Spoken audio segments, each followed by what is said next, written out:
This is a production of Cornell University.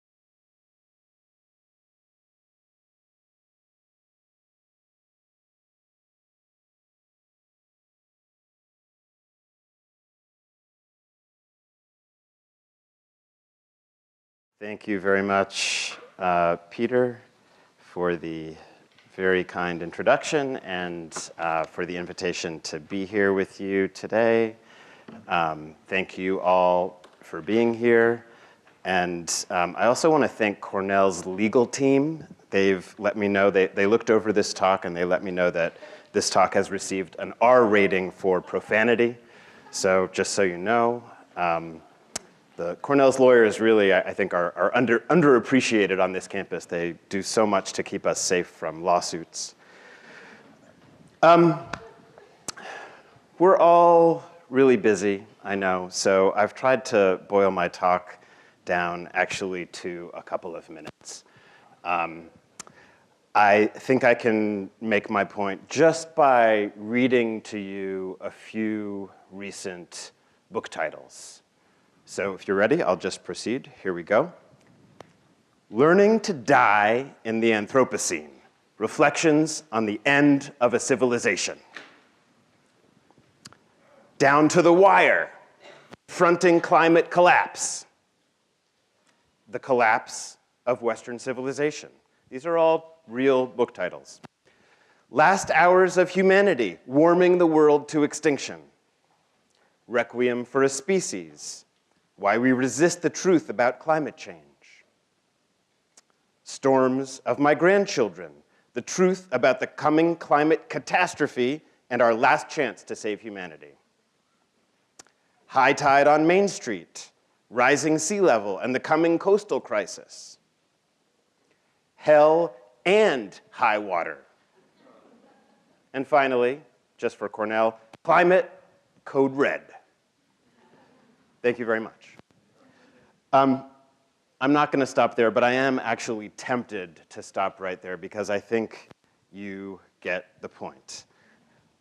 I do want to suggest that there is more than one way to talk about climate change. What comes most naturally to us, to environmentalists, is, of course, doom and gloom. We are famous for being nattering nabobs of negativism, as Vice President Spiro Agnew once said. But my real question for today is, what would happen if we took a step back and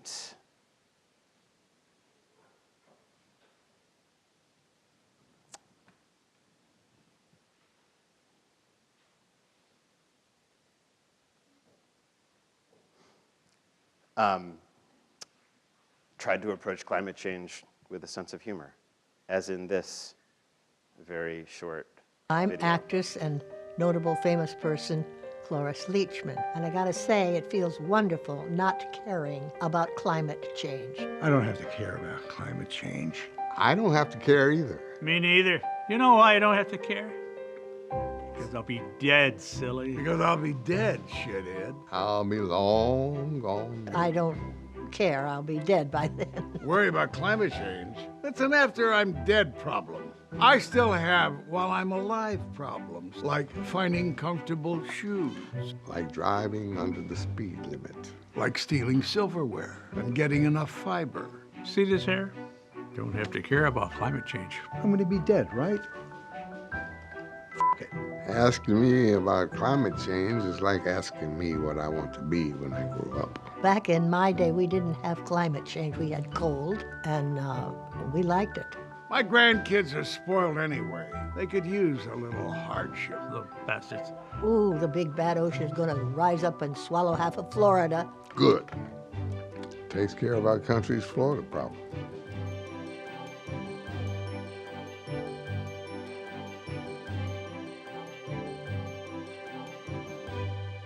I don't give a f. It's weird because environmentalism and humor just don't go together. I was thinking about this about a year ago, thinking about climate change, and it was as if suddenly a light bulb, like a cartoon light bulb, came on over my head. And I thought maybe we're having such a hard time communicating about climate change, specifically because we environmentalists are a little bit too serious all the time. That's a diplomatic way of putting it, right? A less diplomatic way of putting it would be to say that environmentalists are just completely humorless. And I can demonstrate that using myself as an example. So consider that cartoon light bulb that I just mentioned. A normal person might envision something kind of funny like this. Note that it's a compact fluorescent specifically for this context. But I'm an environmental historian, so I didn't picture that. I pictured an Edison light bulb from 1882.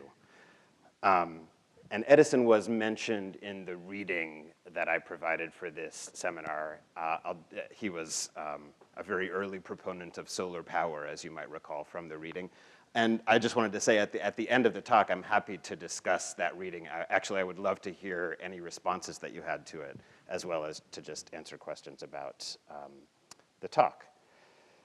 So Edison light bulbs make me think of the moment in 1882 when Edison was in the walls of JP Morgan's offices on Wall Street, literally inside the very expensive mahogany walls, and he closed the right switch, and suddenly hundreds of these bulbs were lit up simultaneously in a 5-block radius in lower Manhattan.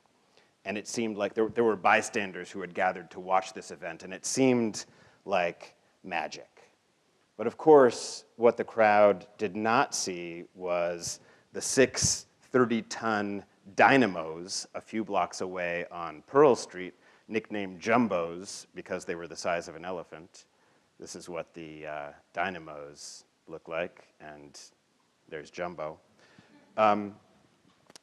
They also didn't see, of course, the men shoveling coal into the furnaces to power the dynamos, and they hadn't seen the coal dug out of the mountain, and of course they hadn't seen the miles of tunnels that had been dug below the streets and then lined with brick and laid with copper wire. So Edison's light bulbs lit up lower Manhattan magically, but at the same time covered up labor, made labor invisible, and also consigned all environmental damage, you could say, to the shadows.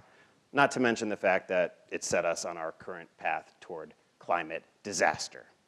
So yeah, that's what I think about when I think about light bulbs. It's kind of a curse. As you know, environmentalists are congenitally bleak. Historians are also congenitally bleak, and I'm an environmental historian, so I get it from both sides. I can ruin a cocktail party before you've taken your first sip. I do think that the Edison light bulb story is an interesting one. It reminds you of how recent an invention the light bulb is, how massively it changed our lives, how perfectly it captures the abstraction of capitalism, which is a system that allows certain privileged people to enjoy wonderful, magical benefits without ever considering the human and environmental costs associated with those benefits. But obviously, it's also a depressing story. It's somewhat preachy, as I've told it, and it's really, really serious. So what if I had skipped the Edison light bulb story and instead told some light bulb jokes? Like this: how many Cornell students does it take to change a light bulb? 1, to hold the light bulb while the world revolves around him or her. How many Cornell professors does it take to change a light bulb? We don't need light bulbs, we just bask in our own glow. Or how about this? Ask me how many environmental historians it takes to change a light bulb. Go ahead. That's not funny. So, again, I'm asking, why are environmentalists so serious? And then the follow-up, why not try, see what happens, being a little bit less serious? In that spirit, I wanted to share a book project that I have started working on. It's based on Dante's Divine Comedy, but it's called Decline Comedy, Cold Comfort in the Age of Climate Change. Just like Divine Comedy, the book 1 is Inferno, Feel the Heat. Book 2, Purgatorio, Improv or Die. But then I changed it a little bit. Book 3 is Inferno 2, even hotter. It made sense for Dante, being a medieval Catholic, to start out in Inferno, go up through Purgatorio, and then give his readers a glimpse of paradise. The third book is called Paradiso, right? That made sense in the 14th century. Back then, comedy, the word comedy referred less to humor and more to a kind of faith that heaven and earth were aligned and everything would make sense eventually if you were good. I am a Reformed Jew in the 21st century, and I'm here to say that heaven and earth are not aligned, and we are not going to make it to paradise. So thus my book structure. What is the difference between tragedy and comedy now in the 21st century? I think comedy is not as optimistic as it used to be, maybe, but it is quite open-ended. It's certainly more open-ended than tragedy. Comedy taps into a sense of wonder if it's done well. It's kind of mysterious. Sometimes we have a hard time saying whether something is funny or why it's funny. Often something is funny to some people and not to others. The tragic mode of communicating tends to be much more open and shut. Presented with a tragedy, you feel bad. If you don't feel bad, there's something wrong with you. Comedy can be immobilizing in the same way that tragedy is, but it's less likely to be. It's more often doing its work in a kind of liminal or edgy space. It's often unsettling. It often makes you think differently. It can be fatalistic, but more often I think it's a kind of prod. Comedy, thus, can also risk being offensive more than tragedy, and I genuinely hope I haven't offended people so far. There's still time. I still might offend you. But I want to point out that, and speaking as a historian here, the fact is, for a very long time, humor has found its way even to the darkest corners of human experience. Think about how satire has so often been used as a political weapon by some of our greatest writers in the Western canon. Often writers grappling with various horrors. So I'm thinking of Jonathan Swift, A Modest Proposal, back in the 17th century, trying to deal, suggesting that they deal with famine by just eating human beings. Or one of my favorites, since I teach US history, Mark Twain wrote something called The War Prayer in honor of the Spanish-American War at the turn of the 20th century. A little excerpt from the War Prayer. "O Lord our God, help us to tear their soldiers to bloody shreds with our shells. Help us to cover their smiling fields with the pale forms of their patriot dead. Help us to drown the thunder of the guns with the shrieks of their wounded writhing in pain. Help us to lay waste their humble homes with a hurricane of fire." Or consider Jewish humor. The Jews have been a persecuted people at many points in history. Humor became a coping strategy. You laugh to keep from crying. Not that there's anything wrong with crying every now and then, but too much of it can be immobilizing. I would just remind you that there are even jokes about the Holocaust. A famous Holocaust survivor, Elie Wiesel, who won the Nobel Prize, died last year. He liked to remind people that there were even jokes during the Holocaust. He and his compatriots in Auschwitz used to say, look, don't eat too much, because you have to be considerate of the people who need to carry away your corpse after you die. You don't want to gain too much weight. It's good for morale in a place like Auschwitz if you maintain a sense of humor about the horror that you're experiencing. I was born in 1969. I grew up watching the 1971 film version of Fiddler on the Roof over and over again. You know, the joyous musical where weddings get interrupted by pogroms and eventually the entire Jewish community has to leave their village. And the Jews respond to the edict of expulsion by singing the song Anatevka, whose basic message is, you know, we never really liked living in this piece of crap village anyway. Good riddance. The song is actually slow. It's quite beautiful. It's a gentle song. It is a kind of eulogy and elegy for the village, but it also undercuts the tragedy with comic asides. Because after all, what do you do when you're forced to pull up stakes? You have to improvise. The tragic mode is not particularly good at generating improvisation, but comedy is. Those Jews from Anatevka were going to move on, and they were going to survive. They were going to find another miserable place where they could raise their glasses and offer a toast. L'chaim, as Jews say, to life, literally is the classic Jewish toast. And there's another song that many of you may know from Fiddler on the Roof that is called To Life. And there's a line from that song, life has a way of confusing us, blessing and bruising us. Yeah, life is full of ups and downs. But what else is there to drink a toast to? What else is there to salute? Happiness can never be sustained. Or some of you may know Lin-Manuel Miranda as the creator of Hamilton. Before Hamilton, he had a play called In the Heights, and a character in that play says, as long as you buy 'em, l'chaim.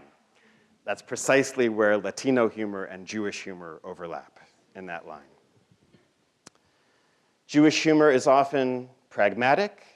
Even in the face of death, it salutes life. So Woody Allen says, eternal nothingness is okay if you're dressed for it. It's not a denial of death necessarily, but it's definitely different from the Christian perspective, which has tended to be obsessed with what happens to the soul after death. Humor is fairly good at bringing us back to the present moment, which can be quite beneficial in the context of climate change because we environmentalists get hung up on the future doom that is surely heading our way. Laughing in the midst of grief and pain is surely a complex experience. Laughing at yourself is maybe even more complex. When I told those light bulb jokes earlier, and I was thinking about delivering those light bulb jokes, I considered making them about, say, Harvard students. I think that would have been easier. It would have made you in the audience feel a bit freer to laugh. But I wanted the jokes ultimately to be a little bit more difficult, just to see how that felt. I wanted that difficult feeling to linger and maybe provoke further thoughts and feelings. But as you know, environmentalists do not often laugh at themselves.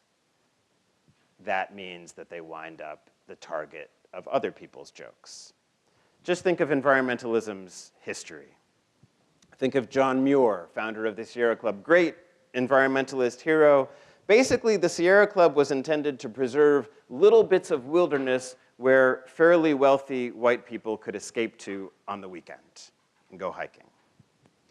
So you can understand why other people might crack jokes at the expense of somebody like John Muir and the other white folks in the Sierra Club. Environmentalism became a broader social movement in the 1970s after the first Earth Day, which was in 1970. And I say broader social movement because it was, in fact, a social movement by then. But still, it was dominated by fairly wealthy white folks. And people noticed that. Just as one example, an African-American comedian named Richard Pryor. And you don't often think about the overlap between African-American humor and environmental humor, but here's an example. Richard Pryor in 1975. Good God. Boy, a lot of niggas here today. Some white folks, too. Look at this. You motherfuckers come in a bunch, did you?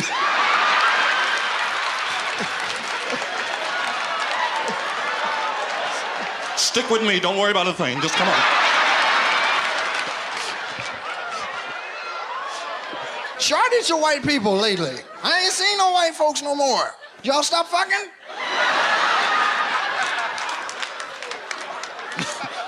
White folks into yoga.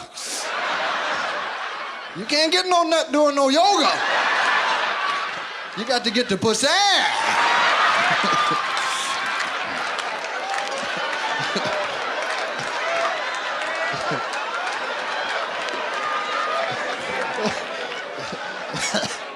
They stopped fucking because some rich white man told them. Said, look, come on, cut the crap. Jesus Christ, there's too many people on earth. I have no place to ride my horsey. There will be no shortage of niggas. Niggas is fucking. We got to have somebody here to take over.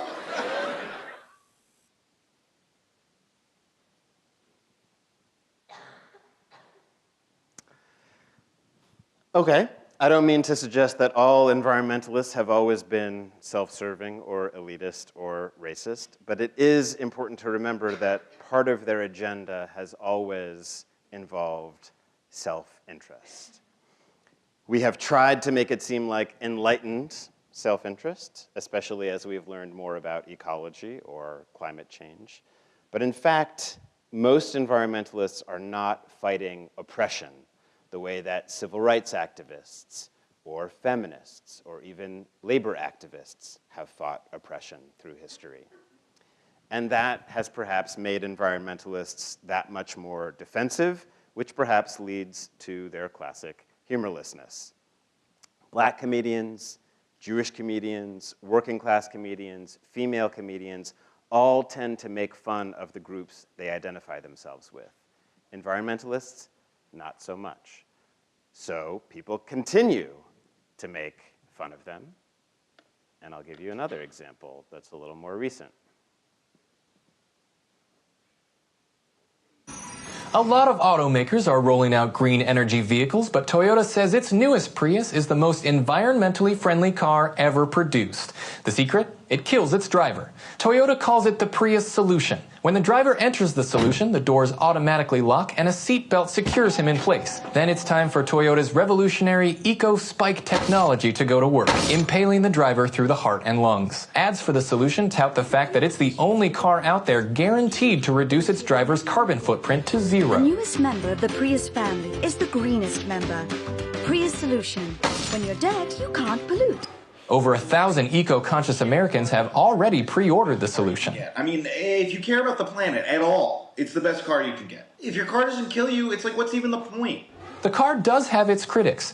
Some are complaining it's irresponsible of Toyota to not use recycled materials in the construction of the solution's killing spikes. But Toyota is betting on customizable features like the family solution, which kills up to 6 people at once, and the Green Gardener, which grinds the body of the driver into an organic fertilizer to create healthy demand for the solution. Members of the media will get a chance to test drive the solution at Toyota's annual Green Car Convention this Friday, and this lucky reporter happens to be on the guest list. So for the last time ever, for Tech Trends, I'm Scott McKay. Okay, it's an obvious joke, but let me just spell it out. Environmentalists often seem to be so hung up on the abstract goal of saving the planet that they come across as essentially anti-human, which is kind of a turnoff if you happen to be human. Let me just give you a counterexample to help flesh out what I'm getting at in terms of different groups and their uses of humor. Maybe some of you watched the Oscars last year, not this year, but last year when Chris Rock, the African-American comedian, was the host, and there was a big scandal because there were no African-American nominees. Chris Rock, at the very beginning in his opening monologue, explained that a lot of his friends, other African-American celebrities, had called him up and said, look, you should back out, we're gonna boycott the Oscars. And he considered actually doing that. And then he started thinking like a historian. He said, okay, this is the 88th Academy Awards, and he actually did some research and he found out that there were, say, 71 other years when there were no black nominees.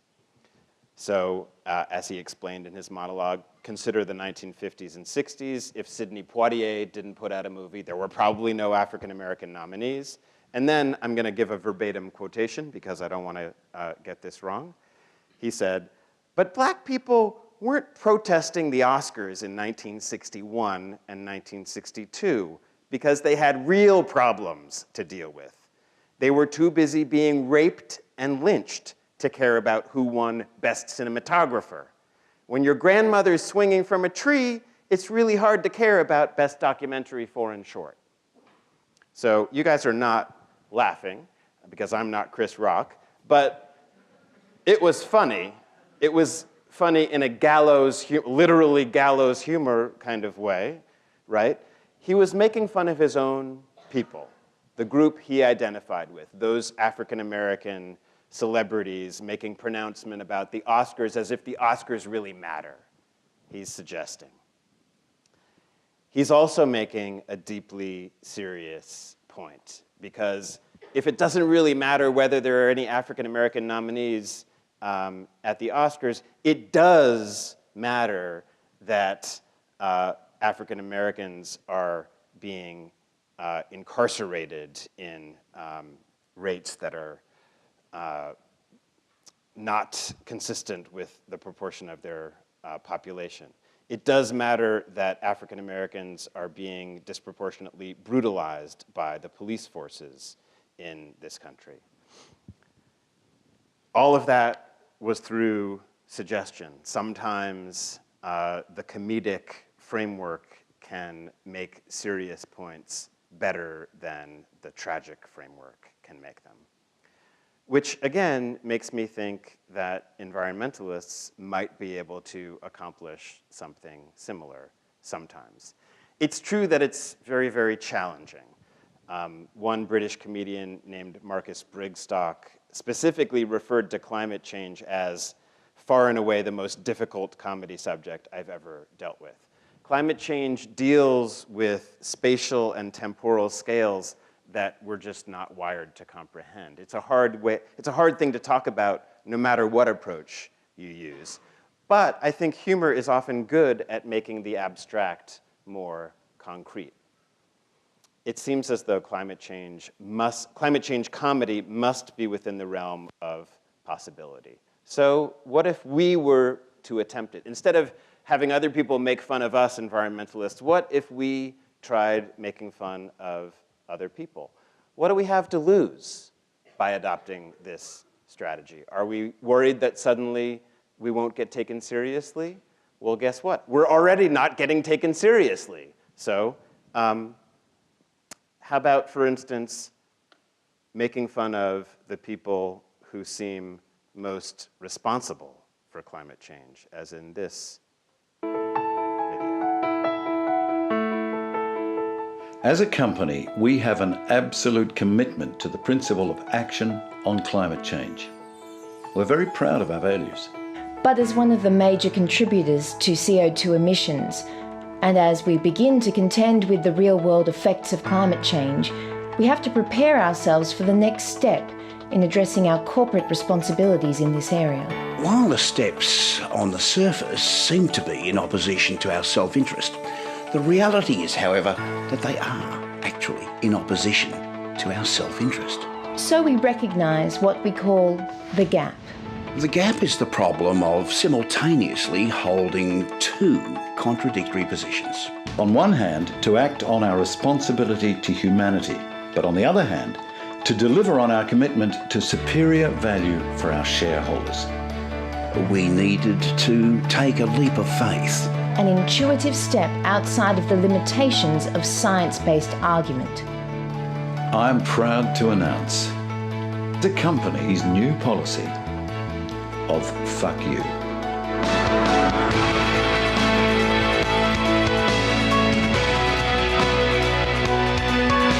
Fuck you is more than a policy.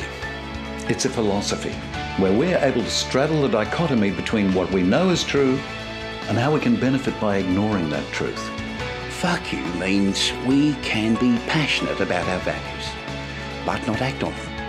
Fuck you takes what would be our present-day financial burden away from us and transforms it into a chronic economic, social, cultural, and political crisis for future generations. The genius of this, however, is that we transferred it away from us. It ensures solid returns to our shareholders by killing their grandchildren. With this policy... So you get the point. That's a good attacking mode of environmental humor. I also think it would be helpful to develop a sense of humor about ourselves, to unsettle our own assumptions, put us in our place, humble us a little bit, make environmentalists perhaps a little bit more relatable, more able to empathize, more able to connect with a broader group of people. This is also hard, but totally doable. And I just have one more example for you along these lines. Is no impact man. Colin Bevan just walked up 24 flights of stairs to avoid consuming electricity in an elevator. It's a one-year experiment. Right. And it's extreme. No soda cans, no water in plastic bottles, don't buy new products. Canceling our magazine and newspaper subscriptions, no throwaway plastic razors, no airplanes, no subways, no taxis, no elevators. Is it possible to have a good life without wasting so much? I'm worried that I'm not going to be able to do it. They're going to take the TV away. Mommy's a little bit addicted to the TV. Your project. I thought it was our project. Oh, yeah. It's No Impact Man. It's his book and it's his project, and he's no impact man. But the project is our family is doing this. The average American creates 1,600 pounds of trash a year. We're trying to reduce that to 0. I'm like a high fructose corn syrup addicted, meat eating, takeout junkie. No meat, no fish. I just want to go get it like a baked good. Why do you think foods are hardest for you? Because I can't eat anything that tastes good. I'm getting rid of all the cosmetics. Is that okay? Yeah, babe, that sounds like a great idea. Basically, this is easy for Colin, and this is just like murder for me. Mom doesn't really like nature, but Dad likes nature. I am now going to go get an iced quad espresso, and maybe 2, I don't know. It just doesn't work. The Times makes it sound like part change the world, part gimmick for your next book. Do you cop to that? Isn't it making you so fringe and wacko that you'll just be discounted as a fringe wacko? I'm just asking rhetorically. This is what you call kicking Dad's ass.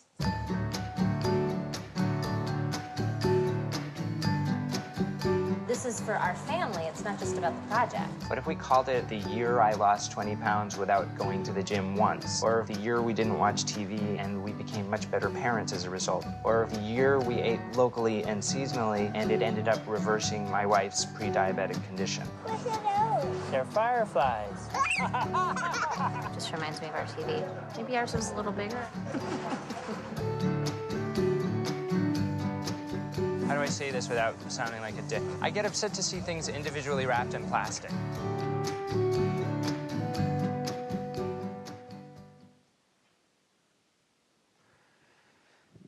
So by saying, how do I say this without sounding like a dick, he was acknowledging that environmentalists sound like dicks. And all through that trailer, and in fact, if you see the movie, all through the movie, his wife plays this other character who is reminding him that he sounds like a dick, like most environmentalists. So there's this interplay, this very, very funny interplay that I think could be really, really useful in general. There are all kinds of possibilities in climate change comedy. It always provides a morale boost, I think, to laugh. That can be helpful when you're contemplating the apocalypse.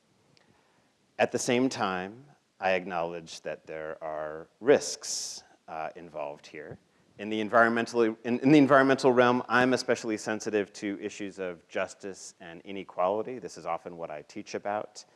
And you could make the argument that some people just don't have the luxury of laughing at climate change, and that makes it deeply insensitive of someone like me to make light of what truly is a tragic situation for many people right now, not some distant time in the future.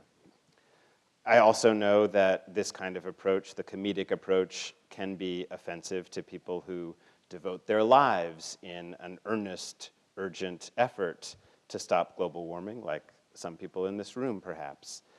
I certainly don't mean to offend. Again, I have no desire to trivialize anything or anyone's efforts, but I do think it's important that we create a kind of middle ground between fatalistic apathy on the one hand and heroic activism on the other.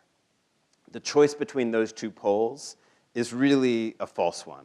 I think, not only that, it's almost always wrong to be proud of one's own virtue. I think most of us, at least many of us, are well-intentioned, but also conflicted and confused about things like global warming. When we're confronted with prophecies of doom presented in the mode of tragedy, I think the majority of us tend to shrink toward the fatalistic apathy pole. Not all of us, but many of us. It's not that I believe that the comic mode will suddenly turn all of us into heroic activists, but even if we slide a few centimeters in that direction, that might provide a glimmer of hope. And one very quick and easy way you can start along that path is just by trying out a Prius. If you've never driven a Prius, it's a really great car. The handling is so good that actually you just need one hand on the steering wheel, which leaves the other hand for you to pat yourself on the back while you're driving. Thank you very much. I'm happy to take questions and have some discussion about all this.